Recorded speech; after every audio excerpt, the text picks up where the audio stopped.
क्या आपने कभी सोचा है कि जब आप मुसीबत में होते हैं तो भगवान कहाँ होते हैं?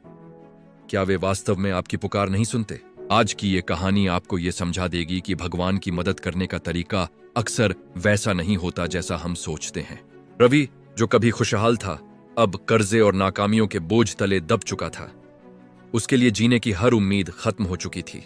बारिश की उस अंधेरी रात में उसने भगवान से आखिरी बार पुकार लगाई और फिर नदी की उफनती लहरों में छलांग लगा दी। जैसे ही वह डूबने लगा, पानी के थपेड़े उसे मौत के करीब ले जा रहे थे। लेकिन तभी दूर से एक उम्मीद की किरण दिखाई दी। एक नाविक अपनी छोटी सी नाव लेकर वहां पहुंचा। उसने अपना हाथ बढ़ाकर चिल्लाया, पकड़ दो मेरा हाथ, मैं तुम्हें बचा लूंगा। पर रवि ने इनकार कर दिया।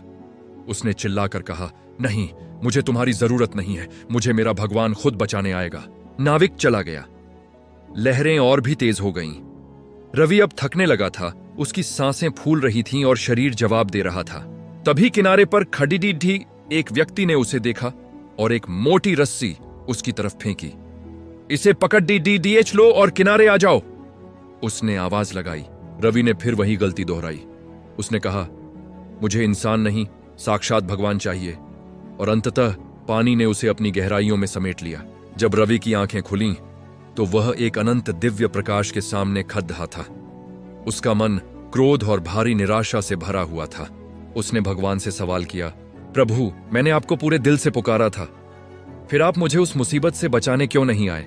तभी एक शांत और गंभीर आवाज गूंजी, पुत्र, मैं तुम्हारी पुकार सुनकर एक बार नहीं बल्कि 2 बार तुम्हारी मदद के लिए आया था।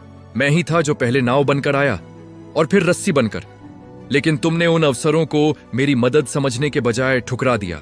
रवि की आंखों में पछतावा था। याद रखिए, भगवान हमेशा चमत्कार के रूप में नहीं बल्कि अवसरों और लोगों के रूप में आते हैं। उन्हें पहचानना सीखिए।